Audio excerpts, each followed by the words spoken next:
临近预产期，老公决定让远在乡下的婆婆来城里照顾我。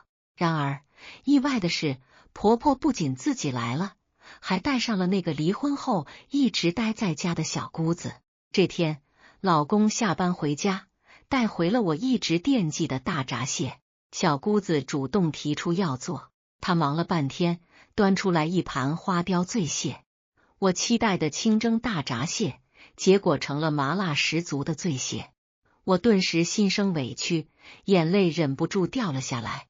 小姑子却毫不留情地讽刺我道：“螃蟹是凉性的，孕妇不能吃，我就是怕你忍不住偷吃，才故意做成这样，都是为你好。”还没等我开口，一旁的老公怒气冲冲地走过去，一下子拍掉了他正准备夹蟹的筷子，然后他把那盘没动过一口的花雕醉蟹直接倒进垃圾桶，朝小姑子大吼：“吃你个鬼！想吃就去垃圾桶里捡吧！”我从小性格温顺，几乎不与人争执。和老公谈恋爱时，他曾经说过，我这样的性格将来肯定会吃亏，但他说他会保护我，因为他的性格刚硬。我正是为了这句话才嫁给了他。结婚后，我对婆婆尽心尽力，开始的时候她也对我还不错，直到结婚后的第2个月，小姑子因婚内出轨被赶回了娘家，婆婆开始渐渐找我麻烦。幸运的是，不久之后我和老公在城里买了房，和他们分开住。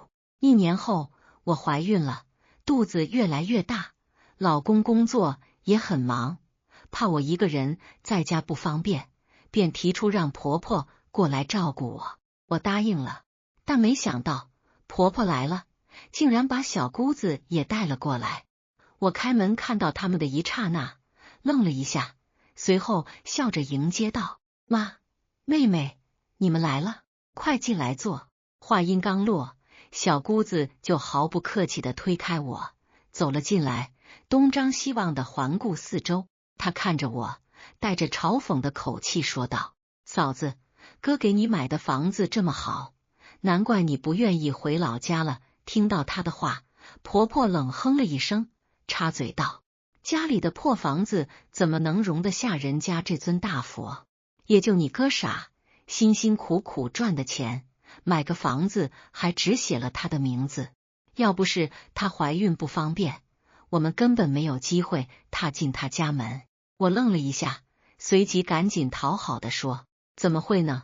妈，妹妹你们过来，就当这里是自己家，别客气。”谁知道我这一句话竟然让小姑子毫不客气，她马上指着我和老公的主卧说：“既然这样，嫂子，我觉得这个房间的光线好，我想睡这里。”我一时愣住了，赶紧解释：“妹妹，这个是我和你哥的房间，我们俩已经习惯了，剩下的2间你随便挑。”小姑子却不依不饶地说：“如果我非要住这里呢？”她似乎和我杠上了。正当我不知如何拒绝时，老公回来了。他似乎已经听到门外的对话，一进门就把小姑子拉到客位门口，毫不客气地说道：“我看你最适合住这间。哥，你这是做什么？哥什么哥？老子看你是皮痒了，竟敢想住我和你嫂子的房间，你敢吗？”看着老公脸色越来越差，小姑子立刻安静了下来。婆婆见状，赶紧出来解围：“小贤，别生气，你妹妹只是开个玩笑，她怎么会真要你们的房间呢？你这是太较真了。我看她不只是开玩笑。妈，我是让你来照顾珍珍，但我可没让你把小姑子带来，这可完全是你自作主张。”听到老公的话，婆婆脸色瞬间变得冷硬：“你妹妹怎么成了阿猫阿狗了？你是怎么说话的？以前可不是这个样子的，不知道是谁教你变得这样。”婆婆的讽刺让老公更加不悦，眼看着她就要和婆婆发生冲突，我赶紧拉住了她的手，轻轻摇了摇头。老公没有再说什么。为了缓和尴尬，我提议道：“不如我带你们看看房子。我这一句适时的提议，让他们也顺势跟了上来。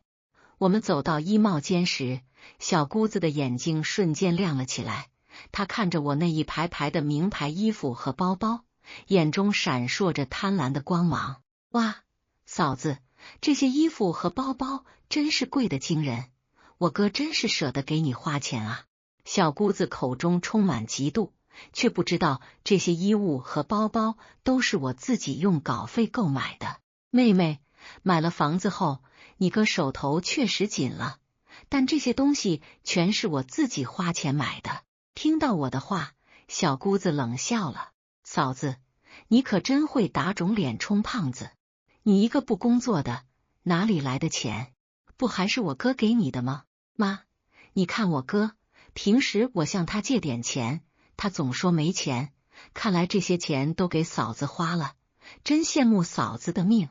我还没来得及开口，老公就火速插嘴道：许梅，警告你少在这里阴阳怪气，我有没有钱，要给谁花，关你什么事？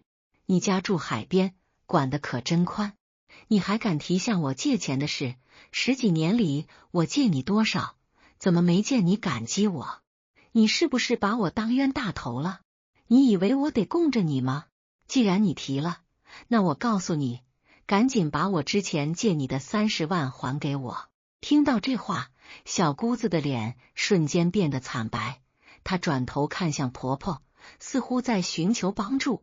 婆婆见状赶紧插嘴：什么借钱不借钱的，都是一家人，别说的这么见外。小贤，你妹妹刚离婚又没工作，经济困难，你作为哥哥帮助她是应该的。真这么善解人意，肯定能理解的，你说是不是？真。婆婆突然转向我，我愣了一下，我性格本软，哪里敢反驳，只能随便附和了句。毕竟是亲人，老公见我这样，也没有再说什么，只是眼神里充满了失望。我原以为小姑子会在老公的连番训斥下收敛一些，谁知才没过2天，她又开始挑事了。一天，我突然发现自己桌上的化妆品不见了，正在找的时候，看到小姑子浓妆艳抹的从里屋走出来，看到她嘴上涂的那支口红，我不禁愣住了。妹妹，你是不是拿了我的化妆品？哦，你是说这个啊？我看你那些化妆品剩的还挺多的，反正你现在怀孕了也不能用，放着也是浪费，就顺手借用一下。借用一下倒是无妨，记得用完了放回去。不是，干脆送我得了。你怀孕了还用得上化妆吗？我拿了这些都是为了你好。他说这话的时候，我的心里涌起一股难言的情绪。那套我花了不少钱才买的腊梅色口红，以及我盯了好久才舍得下手的新品口红，竟然要送给他，我真的是说不出口。但是小姑子没有给我反驳的机会，直接就进了我的衣帽间，开始挑我的衣服。我愣住了，连忙跟了进去。她看到我进来，便回过头冷冷地对我说：嫂子，你看你现在怀孕了，这些衣服你也穿不了了，放在这里占地方，送给我正好。她这话说的真是厚颜无耻，让我瞬间怒火中烧。我真想当场反击，告诉她孕妇怎么了？难道怀孕了就不能有美丽的权利吗？可是这么多年我都忍让她，我怎么可能突然变得强硬呢？只能气得低头哭了起来。看到我哭，小姑子立刻跑去找婆婆，把事情的经过告诉了她。婆婆听了之后，脸上露出了不悦，就为了那么点化妆品和衣服，至于吗？真是没度量。婆婆这么一说，我心里更委屈了，眼泪止不住的流了下来。婆婆看到我哭得更厉害，语气变得严厉：别哭了，你这样哭一天天的，福气都被你哭没了。你妹妹今天可是要去相亲，你就不能有点嫂子的样子？婆婆骂完我后，带着小姑子走了。许是因为怀孕的原因，我的眼泪怎么也止不住，便回房间躺下休息。老公下班回来，看到我没出来吃饭，赶紧进房间问我怎么了。他照旧想先给我一个吻，结果手刚碰到我的脸，便摸到了一脸的泪水。他着急的不行，赶紧问我发生了什么事。我不说还好，一说眼泪就止不住的流了下来。等我情绪稍微平复后，我把事情的经过一五一十的告诉了他。听完我的话，老公的怒火立刻爆发了。这时，小姑子刚好也回来了，正在客厅里兴致勃勃的和婆婆描述她相亲的情景。老公听见她的声音，立刻从浴室端来一盆冷水，毫不犹豫的把水从头到脚泼在了她身上。哥，你这是干什么？我这是让妖怪现形，看看你打扮成什么样。如果我是你相亲的对象，看到你一眼我都吃不下饭。人要有点自知之明，自己长得歪瓜裂枣，干嘛学人家打扮？听到这些话，小姑子顿时不高兴了，朝着我开口。我现在明白了，肯定是有人去告状了，不就是借用了点化妆品和衣服吗？至于这么小气？许梅，你真是越来越不要脸了，回家就啃妈，现在连我媳妇的东西也要拿，你真是9年义务教育的失败品，偷拿东西连小孩子都知道不对，你就不能再装水，免得小肠占了脑袋的地方？识相的，赶紧把东西放回去。老公一边说着，一边伸手去抢他手上的包，小姑子却一下子坐在地上撒泼大喊：爸啊，你怎么这么早死了？你看看你死后我哥是怎么对待我和我妈的，我跟妈应该早早和你一起走，省得碍人的眼。她的哭声震得我头痛，真没想到这辈人竟然还有上一辈那样的本事。看到婆婆也跟着嚎叫，我终于明白了，果然有其母必有其女，他们嚎得我头都要炸了，眼看自己越来越气，忍不住大喊：别嚎了，哭哭哭，福气全都被你们哭没了。我的一声怒吼像雷鸣一样响彻了整个屋子，让在场的3个人都愣住了。老公看了我一眼，眼中满是赞赏，而小姑子和婆婆则完全惊呆了。接着婆婆似乎意识到了什么，声音更大了：老天爷啊，我真是做了什么孽，连儿媳妇都敢吼我，我活着还有什么意思啊？老公听了彻底烦了，转身怒吼：妈，再嚎我就不客气了，本来就是没的不对，既然你偏袒他，你们就都回老家去，别再来这里惹事。婆婆被老公吼得一愣，低头看着老公严肃的表情，她赶紧爬起来，拉着小姑子说：梅，我们走，省得在这里当保姆还被嫌弃。他们刚准备离开，老公又突然开口：等一下。婆婆和小姑子停下脚步，看到我露出得意的眼神，他们肯定以为老公会说挽留的话，但下一秒老公冷冷地说道：妈，既然你这么不待见我和珍珍，那以后就让许梅给你养老费，别再来找我们要了。老公的话把他们镇住了，婆婆转过身，低声对老公道：今天这事确实是小梅做错了。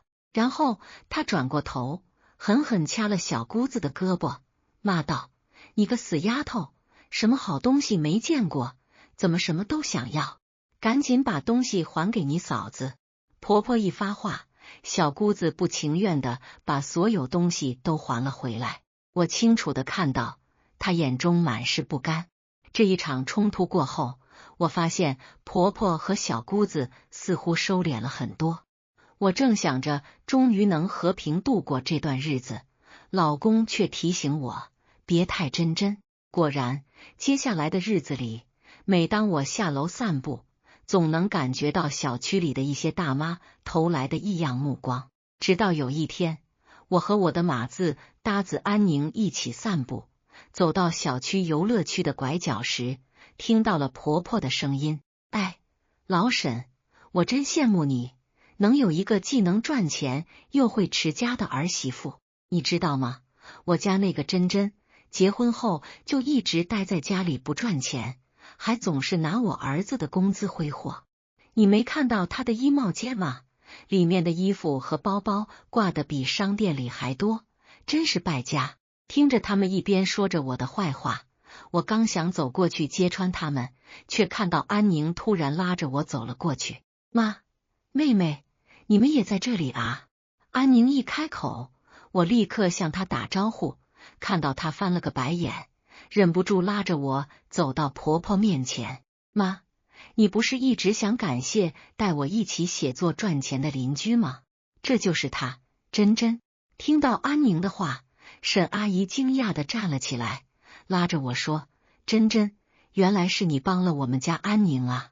我听她说你可厉害了，能一篇文章赚几万块，你真是太棒了。”我正准备谦虚地说几句，旁边的安宁却继续说道：“不仅仅会赚钱啊，您真不知道，我之前买给您那些滋补品，给小妹挑选的护肤品，都是安宁推荐的哦。她啊，一向是个大方的人，总是3天2头给婆婆和小姑子买东西，我可不能让她显得比我差。”听到安宁这么一说，周围的阿姨们立刻明了她的意思，眼神一转，开始打量起婆婆和小姑子，眼中满是讽刺的意味。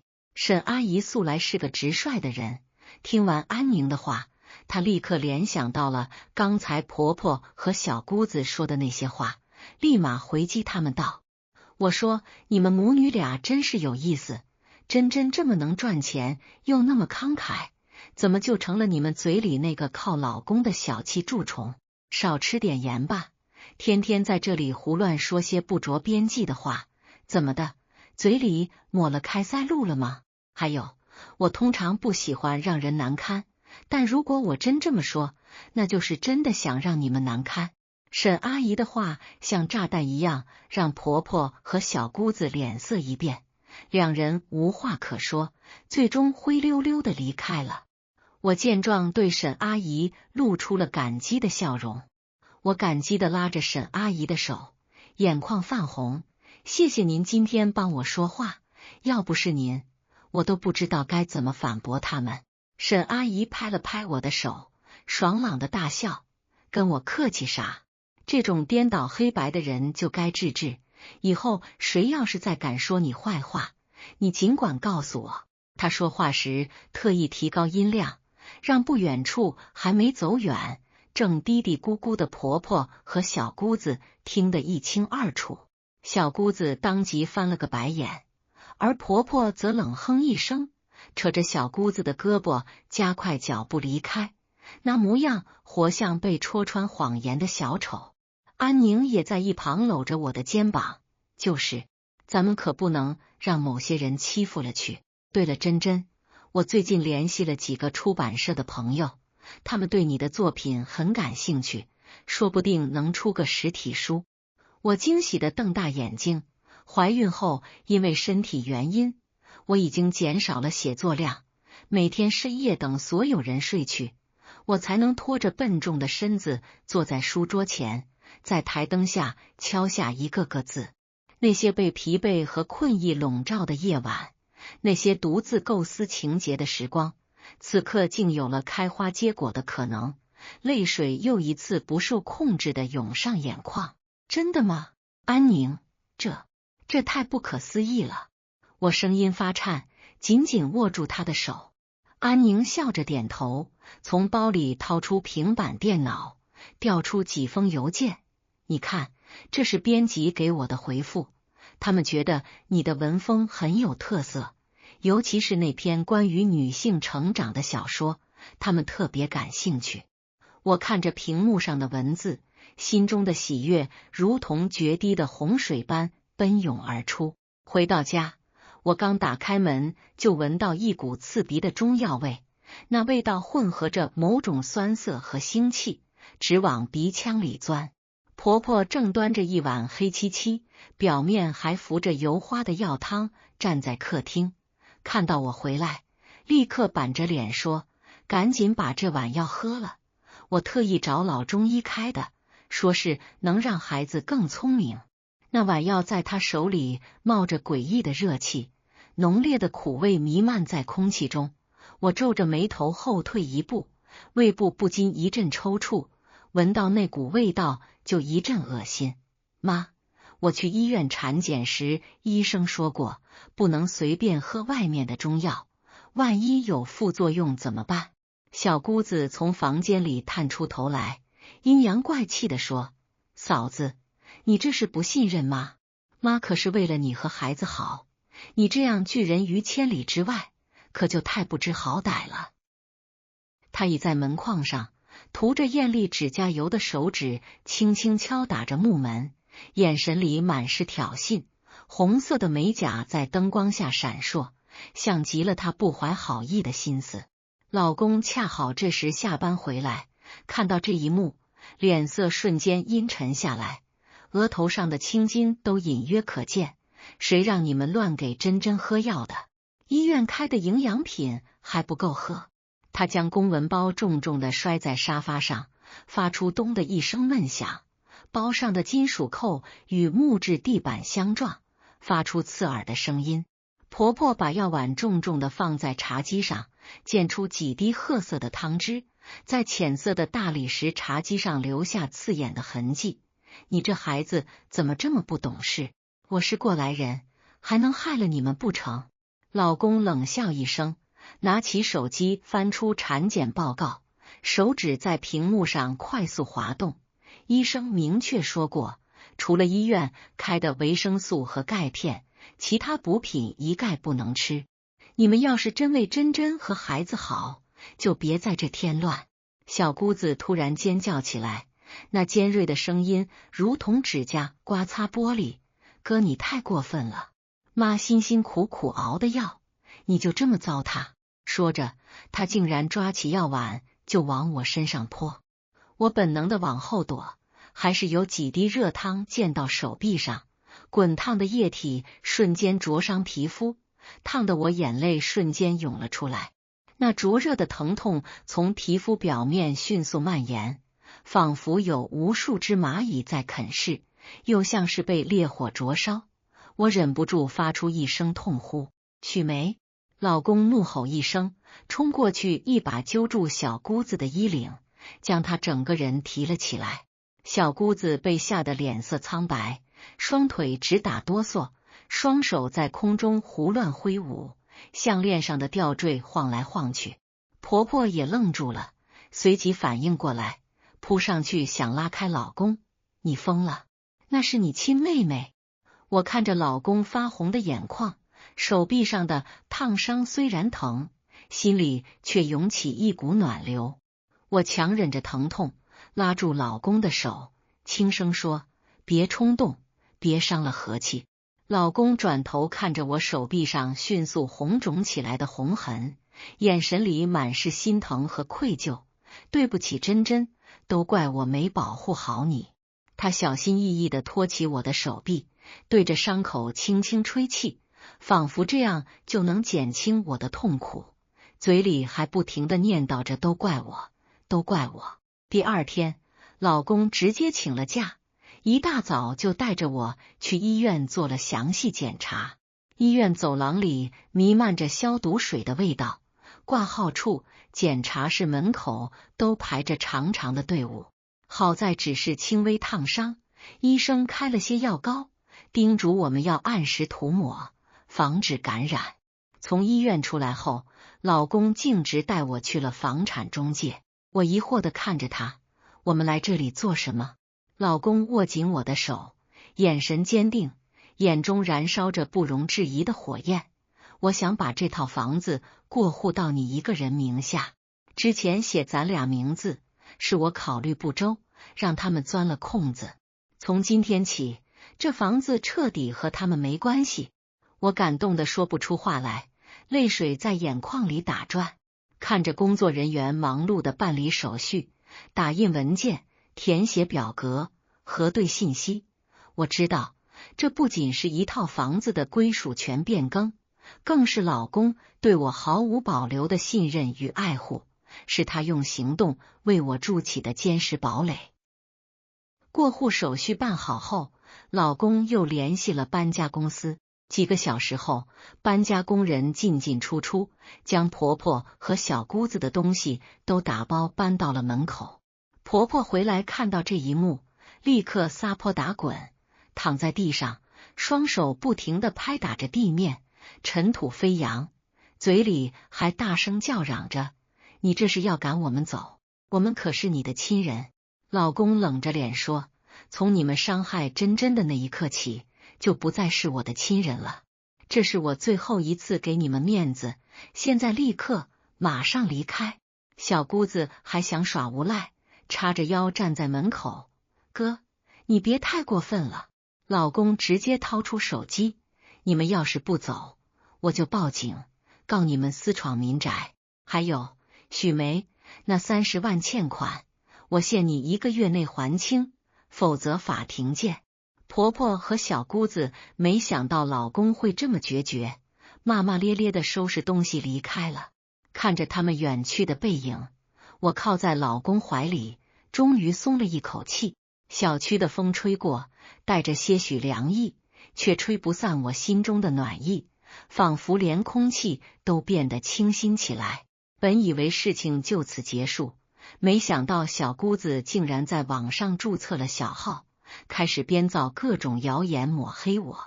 她用夸张的言辞说我出轨、虐待婆婆、挥霍老公的钱，还配上几张断章取义的照片。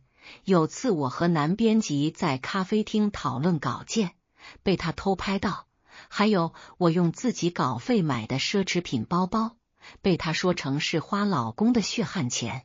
一时间，我收到了不少陌生人的辱骂私信，手机不断震动，一条条恶毒的信息涌入，那些污秽的言语像锋利的刀子，一次次刺痛我的心。甚至有人跑到我家楼下闹事，举着写满脏话的牌子，大声叫嚷，引得邻居们纷纷围观。有天深夜，我看着手机屏幕上闪烁的恶意评论，泪水浸湿了枕头。老公被我的抽泣声惊醒，他坐起身，将我紧紧搂在怀里：“别难过，珍珍，我们一定能解决的。”第二天一早，老公气得浑身发抖，立刻联系了律师。律师调查后发现，小姑子不仅在网上造谣，还煽动一些不明真相的网友人肉我的个人信息，我的联系方式、家庭住址都被曝光，甚至有人打电话到我父母家骚扰。我们直接向法院提起诉讼，要求小姑子公开道歉，赔偿精神损失，并删除所有不实言论。开庭那天，法庭里坐满了人，有好奇的旁听者，也有不少媒体记者。小姑子在法庭上还试图狡辩，眼神里满是不甘，一会儿说照片是真实的，一会儿又说言论是个人看法。结果律师拿出了完整的证据链，包括他注册小号的 IP 地址和黑粉的聊天记录。他甚至花钱雇人在网上带节奏。法官当庭宣判，小姑子必须在各大社交平台置顶道歉声明1个月，赔偿我们20万元精神损失费。小姑子当场就傻眼了，脸色变得煞白，瘫坐在被告席上。婆婆在旁听席上哭得死去活来，求我们原谅。她挤过法警，冲到我们面前，抓住老公的胳膊：“小贤，你就饶了梅梅吧，她知道错了。”老公冷眼看着他们，一句话都没说。出了法院，老公把判决书拍在小姑子面前：“这是给你的教训，以后再敢招惹珍珍，我让你后悔一辈子。”他的声音低沉而有力，带着不容置疑的威严，在法院门口回荡。解决了小姑子的事情，我的心情终于好了起来。安宁介绍的出版社编辑和我顺利签约，我的第1本小说集即将出版。老公为了让我安心养胎，不仅把家里的琐事全包了，还特意请了个专业的月嫂。每天清晨，我都能在飘着饭香的厨房里看到老公系着印有卡通图案的围裙忙碌的身影。他哼着跑调的歌，煎蛋、烤面包、煮咖啡。夜晚，他会轻轻为我按摩浮肿的双腿，陪我聊天到入睡，给我讲各种笑话，逗得我忘记了孕期的不适。预产期前1个月，我突然破水。那是个风雨交加的夜晚，电闪雷鸣，雨水拍打着窗户。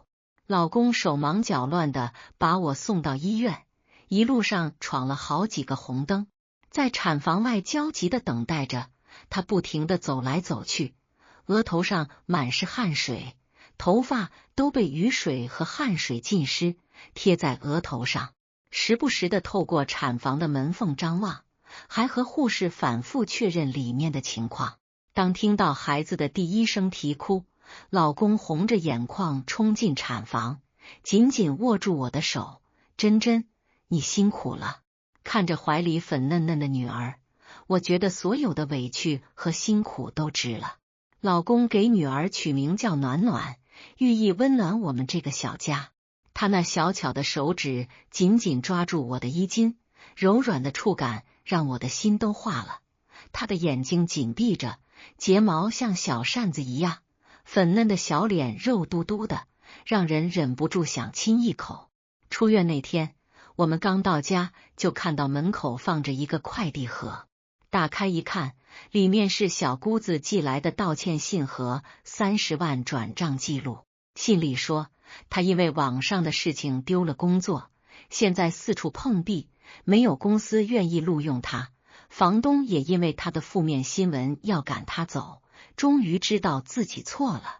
老公看都没看，就把信扔进了垃圾桶，搂着我和女儿说：“别让不相干的人影响我们的好心情。